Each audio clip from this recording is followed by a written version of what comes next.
Hello and welcome to all our viewers from around the world. I'm Kristen Schwartz, licensed midwife and MC here at Gold Learning. And here at Gold, we're getting ready for our annual tongue tie symposium here, September 13th and 14th. We have 2 days packed with lectures and presentation. And one of our presenters is right here with me today, Dr. Rebecca Hill. Welcome, Dr. Hill. Hi, thank you so much for having me.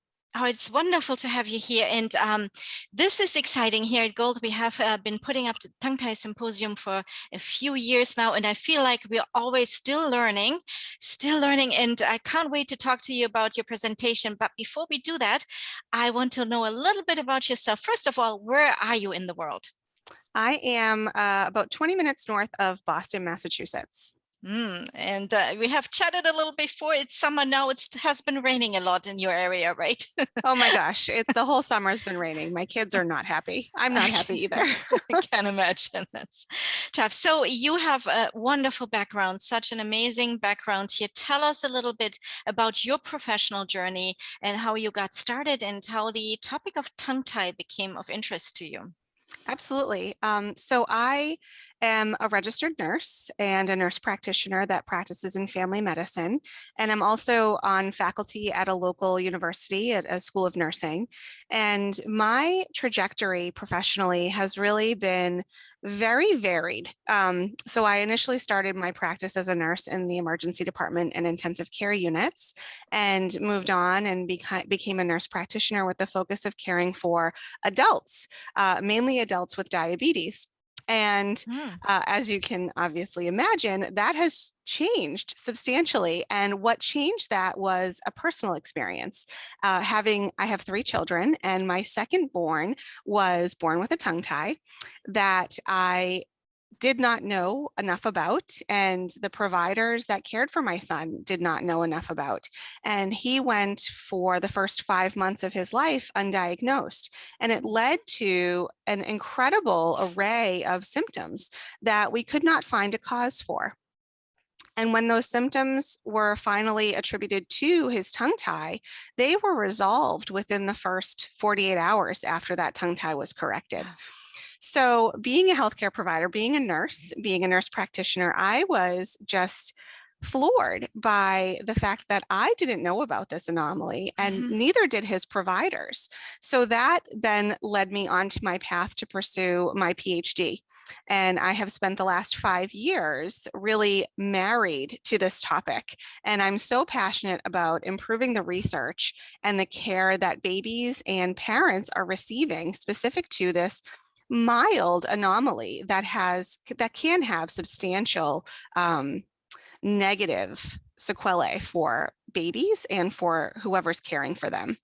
So that's kind of. Oh, thank you so much for sharing your very personal story there as well. You know, that seeing that and you're so right, many care providers, and you mentioned it, that you didn't know enough about this topic at all, right? I mean, you're a healthcare provider. Just imagine all these parents out there who have no medical background and they don't know anything. So we as healthcare providers think we should know more about this, right? And so you dug in and got all involved into the research. And I want to congratulate you. You also are the recipient of the 2020 Margaret L. McClure Scholarship Award. So congratulations to that.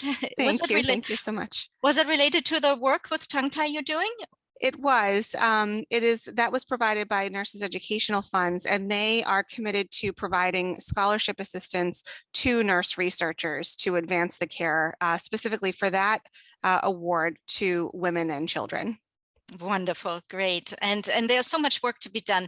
You are so right about that. The research is important. You know, as healthcare providers, we depend on research and the research finding and taking that into clinical practice, right? It's not enough just to say, oh yeah, that helped me, how about you? So we need the evidence. We need evidence-based information that we can take into our practice. And it's interesting to see, because in the last few years, research has been more and more become available on the topic, right? And I still feel like we're just barely scratching the surface.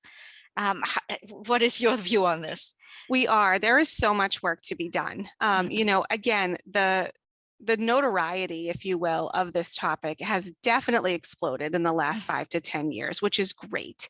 But what we're really seeing still is a lot of anecdotal evidence, and Mhm. that is not enough to move the needle, to move providers to saying, this is a problem. How do we address it? How do we improve the care that we're providing? So we do need that high quality evidence-based research to help inform providers and change clinical practice guidelines. Absolutely. And sometimes you get this, you mentioned their anecdotal,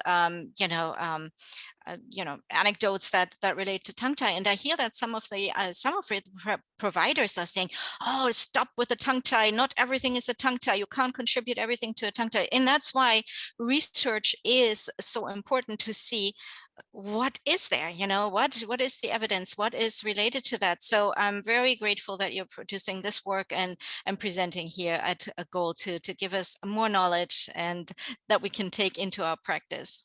Thank you so much. I'm excited to share what I've been studying for the last 5 years, and where we need to go. Yes, and I can hear the passion. You mentioned it. You really are passionate about the subject. So, and your presentation here is the impact of tongue tie and frenotomy on infant feeding, an overview of available research. So tell us a little bit about that.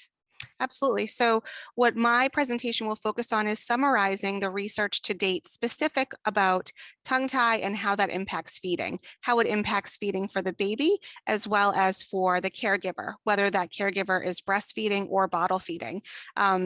And it will also provide some clear takeaways for what we know so far, and also recommendations for where we need to go next. Because as you said, we're scratching the surface. There is so Mhm. much still that we need to learn and that we need to understand to provide clear guidance for providers and parents. Wonderful. And maybe you inspire some of our viewers to be involved in that research then as well. I would love to do that. It is very much my passion, and there is never enough collaboration. Yeah. What do you say to providers sometimes? We all get so busy, and we want to learn more about research, but sometimes we don't even know where to start, because once you open that box, where do you even start? It's so hard to keep track of all the research that's coming out. Um, and stay on top of it, or see what's relevant to our practice. Do you have any recommendations for that? Absolutely. So some of our reference citation management systems have the ability for us to actually input topics of our interest, and they will automatically send updates. So one Mhm. example is Mendeley. It's the Mhm. reference citation manager that I used throughout my PhD coursework. Mendeley program actually emails me new publications specific on this topic. So, like everybody, we're all very busy. It's Mhm. impossible to do literature searches every day. So having, ways to sign up for automated messaging is a great, easy way to be reminded, hey, there's a new study on this. ResearchGate is another Yep. wonderful Mhm. opportunity to start following researchers in the fields of interest. And again, ResearchGate will give you automatic updates when new articles are published on topics. Wonderful. Well, thank you so much for that tip there and that little piece of advice. And now I have to say, I'm so excited and I'm so much looking forward to your presentation with us here at Gold. Thank you so much. I cannot wait. And for our viewers now, the presentation on the impact of tongue tie and frenotomy on infant feeding, an overview, available research, will be live on September 13th. And don't worry if you're not available on September 13th, all the presentations will be recorded so you can view them at a date that's convenient for you. 2 days, you can either pick the 13th or the 14th. The 13th, September 13th, goes into the fundamentals, while the September 14th goes a little bit deeper into advanced knowledge, but you can also get the whole package. And if you would like to find out more about this presentation and the other presentations in this symposium, we would like to invite you to go to www.goallearning.com. Bye-bye, everyone, and I hope to see you at the symposium.